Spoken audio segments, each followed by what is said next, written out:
Hola, buenas tardes. Hoy la lectura del Santo Evangelio según Mateo, capítulo 17, versículos del 1 al 9, y se trata sobre la transfiguración. Y dice así: 6 días después, Jesús llevó a Pedro, a Santiago y a su hermano Juan a una montaña alta donde estaban solos. Allí, frente a ellos, Jesús se transformó. Su cara comenzó a brillar como el sol y su ropa se volvió tan blanca como la luz. Entonces se les aparecieron Moisés y Elías hablando con Jesús. Pedro le dijo a Jesús: Señor, qué bueno que estemos aquí.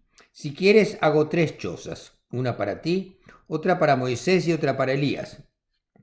Mientras Pedro hablaba, una nube brillante los envolvió y desde la nube se escuchó una voz que dijo: Este es mi Hijo amado, con el que estoy muy contento, escúchenlo. Cuando los seguidores oyeron esto, se asustaron tanto que cayeron al suelo. Entonces Jesús vino, los tocó y dijo: Levántense y no tengan miedo. Los seguidores miraron para todos lados, pero ya no vieron a nadie, solo a Jesús. Cuando estaban bajando de la montaña, Jesús les ordenó: no le cuenten esto a nadie hasta que el Hijo del Hombre haya resucitado de entre los muertos. Esta es la palabra de Dios. Gloria a ti, Señor. Hoy celebramos la transfiguración de Jesús. ¿Y qué es esto? La transfiguración es un regalo que Jesús nos hizo a todos en presencia de los apóstoles Pedro, Juan y Santiago. En el Evangelio de hoy leemos que Jesús lleva a sus discípulos a un monte alto. Este es el monte Tabor, que está en la Baja Galilea y está a 1850 pies de altura. Una semana antes, Jesús les había anunciado a los discípulos que él debía ir a Jerusalén y sufrir mucho por parte de los ancianos, los sumos sacerdotes y los escribas y autoridades, y que iba a ser muerto y que iba a resucitar al tercer día. Este mensaje había afectado mucho a los discípulos y supongo que debían estar muy deprimidos. Jesús los lleva con él para confortarlos, para reforzar su fe. Y Jesús se muestra en toda su gloria y muestra su cuerpo incorruptible y eterno. Las Escrituras nos dicen que su rostro se transformó y se volvió luminoso al igual que su ropa. En el texto hay otro regalo para alimentar nuestra fe. Al lado de Jesús están Moisés y Elías y están ahí presentes hablando con Jesús. Debemos recordar que Moisés murió 1400 años antes que Jesús y que Elías fue llevado al cielo en el año 850 antes de Cristo. Con su presencia ahí, Jesús nos está diciendo que nosotros también viviremos para siempre, que también nosotros tendremos cuerpos incorruptibles y luminosos. Y nos relata el evangelista que era tal la sensación de paz y bienestar y tranquilidad que Pedro le dice a Jesús: estamos tan bien aquí que si tú quieres podemos quedarnos a vivir aquí y podemos construir 3 enramadas, una para Jesús, otra para Moisés y una para Elías. ¿Y cómo no iban a estar bien si estaban bañados de luz? Y ahí estaba Jesús, su querido maestro, y los profetas Moisés y Elías, lo mejor del presente y lo mejor del pasado. Y era tanta la dicha y emoción que Pedro quería conservar ese momento para siempre. Esa misma sensación de tremenda dicha muchas veces la tenemos en nuestras vidas, por alguna cosa excepcional que nos pasa. Y ese momento de tanta alegría lo quisiéramos atesorar, guardarte de tal manera que ese rato nunca se acabara.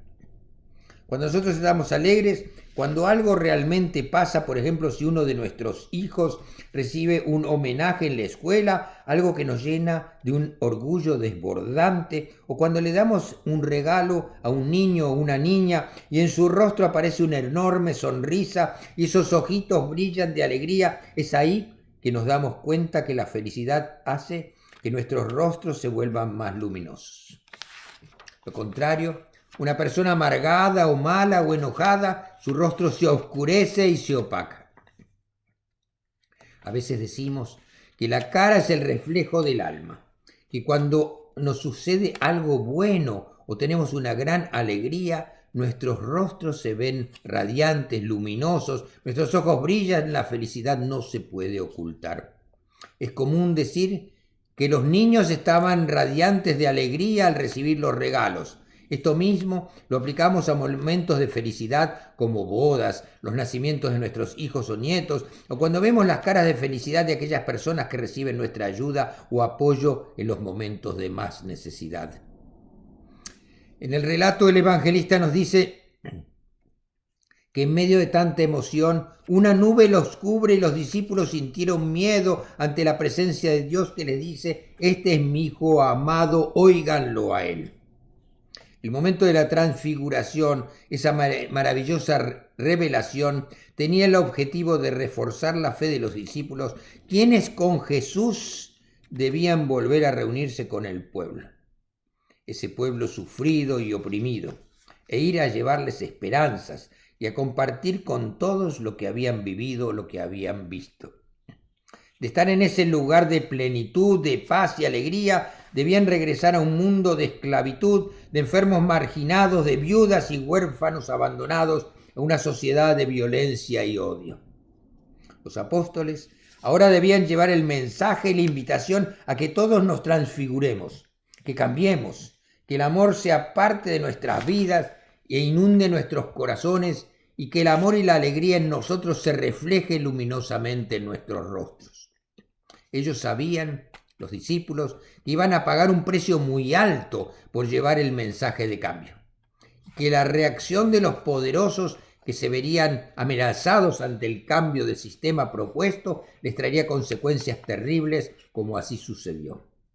Las historias de la iglesia antigua nos cuentan que Pedro, Juan y Santiago fueron perseguidos, torturados y muertos. Santiago muerto por la espada, Pedro crucificado cabeza abajo y Juan exiliado en un país lejano, anciano en medio de la pobreza. La transfiguración fue para ellos los discípulos y fue y es para nosotros. Esa visión gloriosa de Jesús, Moisés y Elías en su cuerpo eterno es para darnos más fuerza. Es para que nuestros corazones estén siempre llenos de luz, que alejemos del todo la oscuridad, la que trae la falta de la esperanza, el miedo, la depresión y la soledad. Ese resplandor debe iluminarnos aún en los momentos de dolor, de necesidades, de penas que a veces parece que no terminan nunca. La fe en Jesús debe ser como un manantial de paz, alegría y esperanza que ilumine nuestras vidas aún en los momentos más difíciles. En aquel día, los discípulos tuvieron la oportunidad de alejarse unas horas de todos los sufrimientos que los rodeaban. Nosotros también debemos tener momentos de alejarnos de las luchas y los problemas cotidianos. Tener esos momentos de paz espiritual compartiendo en comunidad, tal vez en la iglesia con nuestros hermanos en la fe o tal vez leyendo la Biblia. Esos momentos son necesarios para recargar energías, para recargar las baterías, para poder seguir adelante en medio de todos los desafíos que enfrentamos cada día. Y es la imagen de Dios, la palabra de Dios en nuestros corazones, esa palabra que nos dice que todos por igual somos hijos e hijas amados de Dios, lo que nos da la fuerza para continuar poniendo nuestro grano de arena para la construcción de una vida y un mundo mejor. Al igual que los apóstoles debemos ir a ayudar a alguna de tantas personas que precisan una mano amiga, de una palabra de consuelo, de un llamado a la esperanza, de tener un hombro amigo donde apoyarse en su dolor. Yo siento que Jesús nos pide que nuestra transfiguración, nuestro cambio, no sea solamente cuando muramos. Su invitación es empezar a construir aquí y ahora el reino de Dios. Él nos pide que dejemos de lado todas aquellas cosas que nos alejan de su mandato aquí en la tierra, que podamos vivir en paz, que disfrutemos de la vida y que las cosas que no son necesarias ni importantes no sean el centro de nuestras vidas. Jesús nos pide que lo sigamos, que pongamos nuestras vidas en sus manos y que confiemos absolutamente en Él, porque Él proveerá. Desde nuestro bautismo, Dios habita en nuestros corazones, convirtiéndonos en la verdadera morada de Dios y templos del Espíritu. La gracia divina nos ha hecho hijos de Dios, por lo que nuestra alma tiene que resplandecer por la presencia de Dios en nosotros. Cuando oramos, nos llenamos de la presencia de Dios, nos unimos a Dios. Su presencia en nuestras vidas se refleja en nuestros rostros brillantes y luminosos. Que nuestra vida resplandezca siempre, porque estamos llenos de la gracia y del amor de Dios.